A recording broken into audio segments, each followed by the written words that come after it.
नमस्कार, स्वागत आपका हरियाणा न्यूज 24 पर। मैं हूं प्रिंस लंबा। हरियाणा प्रदेश के अंदर इस समय अरे हट ये शब्द जो है बड़ा चर्चा में है। चर्चा इसलिए क्योंकि ये शब्द एक बीजेपी के मंत्री ने एक बीजेपी के कार्यकर्ता को, एक आम व्यक्ति को बोले हैं। बीजेपी मंत्री ने कार्यकर्ता को कहा कि अरे हट, और वो भी लोगों के बीच में, सबके सामने सरेआम। कहीं ना कहीं एक व्यक्ति का यूं तिरस्कार करना, बीजेपी नेता को, बीजेपी मंत्री को, और वो भी ऐसा व्यक्ति जो लाखों लोगों का प्रतिनिधित्व करता है, जिसके पास अपना एक महकमा है और पूरे हरियाणा प्रदेश की कमान संभालता है, उस व्यक्ति की जुबान भी लोगों के बीच यूं कैंची की तरह चले तो कहीं ना कहीं शोभा नहीं देता। ये हम नहीं कह रहे, ये हरियाणा प्रदेश की जनता कह रही है। और अरे हट शब्द का प्रयोग करने वाले कोई और नहीं बल्कि सैनी सरकार के मंत्रिमंडल में शामिल मंत्रियों में से एक राव नरबीर सिंह हैं, जो बादशाहपुर से तो विधायक हैं ही, साथ ही हरियाणा सरकार में उद्योग मंत्री भी हैं। फिलहाल ग्रीवेंस कमेटी की बैठक के लिए उनको झज्जर जिला मिला हुआ है, और उसी बैठक से बाहर निकलकर जब वो जा रहे थे तो लोग अपनी शिकायतें उनको बता रहे थे, लोग उनसे लगातार मिल रहे थे। इसी बीच एक कार्यकर्ता बाहर निकल कर आता है और मंत्री के सामने जाकर कहता है कि सर एक फोटो खिंचवानी है, जिस पर राव नरबीर कहते हैं कि क्यों ले फोटो, मैं तो नहीं देने वाला फोटो, हर चीज के लिए आजकल पैसे लगते हैं। जिसके बाद वो कार्यकर्ता थोड़ी देर चुप रहा, और फिर कुछ देर बाद जब उसने आगे बढ़ के फोटो खिंचवाने की कोशिश की तो मंत्री उसको कहता है कि अरे हट, यानी कि पीछे हट जा। पीछे हट जा तक भी ठीक था, लेकिन अरे हट कहना, वो भी सबके सामने, लोगों के बीच सरेआम, एक मंत्री को क्या शोभा देता है? क्या एक मंत्री की ऐसी भाषा शैली होनी चाहिए? क्या एक मंत्री को आम व्यक्ति के प्रति, एक कार्यकर्ता के प्रति ऐसे शब्दों का प्रयोग करना चाहिए? जवाब बिल्कुल ना है, लेकिन फिर भी अगर एक मंत्री ऐसे शब्दों का इस्तेमाल कर रहा है तो वो कहीं ना कहीं साफ दर्शाता है कि उनको अपनी कुर्सी का, उनको अपने जनप्रतिनिधि होने का, जो पावर उनको जनता के माध्यम से मिली है, उसका अपने पास होने का घमंड है, गुरूर है, और वो सत्ता के नशे में चूर हैं। अब ऐसे में यह एक सवाल उठता है कि मंत्री महोदय कहते कि हर चीज का आजकल एक रेट है। अगर फोटो खिंचवाने का रेट है तो आप उसको सार्वजनिक कीजिए। अगर आपके साथ सेल्फी लेने का कोई रेट है तो आप उसको सार्वजनिक कीजिए, ताकि कोई व्यक्ति जो आपके साथ फोटो खिंचवाना चाहता है पहले आपको उस रेट के अनुसार पैसे दे, फिर आपके साथ फोटो खिंचवाए। अगर आपसे मिलने का कोई रेट है उसको भी सार्वजनिक कीजिए। अगर आपको शिकायत सुनाने का कोई रेट है उसको भी सार्वजनिक कर दीजिए। अपनी पूरी रेट लिस्ट बनाकर आप सार्वजनिक कर दीजिए,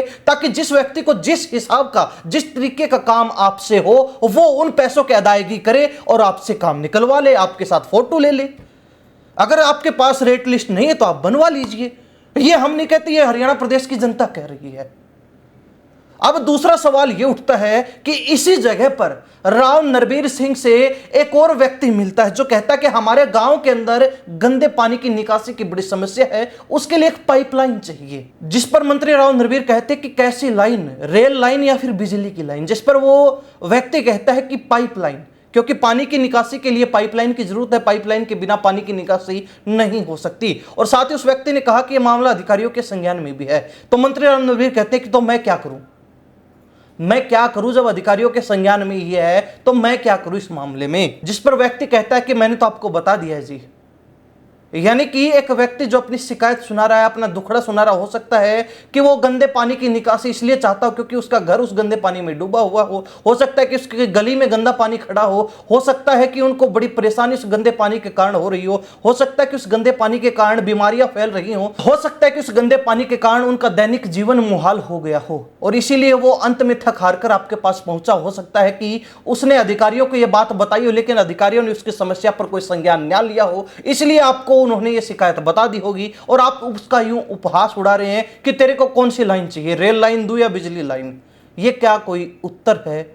एक व्यक्ति जो अपना दुखड़ा सुना रहा है, एक व्यक्ति जो आपके पास अपनी समस्या लेकर पहुंचा है, और आप उसका उपहास बना रहे हैं। क्या एक मंत्री का यही दायित्व है? क्या एक मंत्री की यही जिम्मेवारी है कि वो उसी जनता का उपहास उड़ाए जिस जनता से वोट लेकर उस कुर्सी पर बैठा है, कि वो उसी जनता का अपने शब्दों के माध्यम से तिरस्कार करे जिसके वोट लेकर वो फिलहाल सत्ता का सुख भोग रहा है? एक मंत्री से यह उम्मीद नहीं रखी जाती, लेकिन मंत्री अगर ऐसा व्यवहार सरेआम करने लगे तो कहीं ना कहीं मंत्रियों से फिर उम्मीदें टूटती हैं, और हो सकता है कि आगे मंत्री महोदय को भी मुश्किलों का सामना करना पड़ जाए। हम ऐसा इसलिए कह रहे हैं क्योंकि आज मंत्री महोदय कार्यकर्ता को ये कहते हैं फोटो लेने की बात पे कि अरे हट। तो हो सकता है कि कल को मंत्री महोदय जब चुनाव आता है, अगर उनको टिकट मिल जाती है और मंत्री महोदय अपने प्रचार प्रसार के लिए गांव गांव जाएं और अपील करें लोगों से कि मुझे वोट दीजिए, और लोग बदले में कहें कि अरे हट, कैसा लगेगा सुनने में। कहीं ना कहीं मंत्री महोदय को उस इंसान की जगह खुद को रखकर सोचना चाहिए कि आपने जो जवाब लोगों के बीच में उस व्यक्ति का तिरस्कार करते हुए दिया है, कहीं ना कहीं उसके कितना गहरा फर्क उसको पहुंचा होगा, इस बात की कितनी गहरी पीड़ा उसके दिल में उतरी होगी, इस बात से कितना तिरस्कार उसने लोगों के बीच में महसूस किया होगा, अपने आप को अपमानित महसूस किया होगा। खैर, मंत्री महोदय को क्या इस बात का एहसास होगा? जवाब शायद ही ना होगा, क्योंकि मंत्री महोदय अपने सत्ता का मजा ले रहे हैं। मंत्री महोदय कुर्सी पर काबिज है, मंत्री महोदय के नीचे पूरा महकमा है, मंत्री महोदय के हाथ में लाखों लोगों की कमान है, मंत्री महोदय लाखों लोगों से वोट लेकर जो प्रतिनिधित्व कर रहे हैं, तो इसलिए वो अपने आप को सर्वोपरि मानते हैं। और जो लोग उनसे मिलने आते हैं, जो लोग अपना दुखड़ा बताते हैं, जो लोग अपनी समस्याएं उनको बता रहे हैं, तो वो उनको अरे हट कह के चलता कर देते हैं। तो कहीं ना कहीं यहां पर गलती जनता की भी है और गलती मंत्री महोदय की भी है। मंत्री महोदय का ऐसा रवैया पब्लिक के अंदर नहीं होना चाहिए, और अगर उनको ऐसा ही रवैया रखना है तो अपने परिवार के प्रति रखें, अपने जो है घर के अंदर रखें, बाहर उनको लोगों के साथ जिस तरीके से मुख्यमंत्री नायब सैनी घुल मिल जाते हैं, हंसते हुए बातचीत करते हैं, कोई दुखी पीड़ित आता है तो उसको पहले सांत्वना देते हैं, शांत करते हैं, चाय पानी की पूछते हैं सीएम हाउस के ऊपर, और फिर उसका दुखड़ा सुनते, उसकी समस्या सुनकर उसके समाधान का आश्वासन देते हैं। लेकिन मंत्री महोदय यहां उल्टा ही कर रहे हैं। मंत्री महोदय यहां अपनी सरकार की फजीहत करवा रहे हैं। मंत्री महोदय यहां पर सरकार को ही बेशरम कहलवाने पर तुले हुए हैं। तो यहां सरकार की गलती माने या फिर एक मंत्री की गलती माने, यह बात हम हरियाणा प्रदेश की जनता पर छोड़ते हैं। लेकिन हरियाणा के लोगों का साफ कहना है कि मंत्री का ऐसा रवैया पब्लिक के अंदर बिल्कुल भी नहीं होना चाहिए। अगर मंत्री अपने आप को फ्रस्ट्रेटेड महसूस करते हैं लोगों के बीच में, तो उनको पब्लिक के बीच जाना छोड़ देना चाहिए और शायद ही अगला चुनाव भी नहीं लड़ना चाहिए। खैर, हरियाणा प्रदेश की जनता इस पूरे मामले को लेकर अपनी क्या प्रतिक्रिया रखती है, कमेंट के माध्यम से जरूर लिखिए। इन्हीं सब बातों के साथ मैं प्रिंस लांबा, हरियाणा न्यूज 24। नमस्कार, जय हिंद।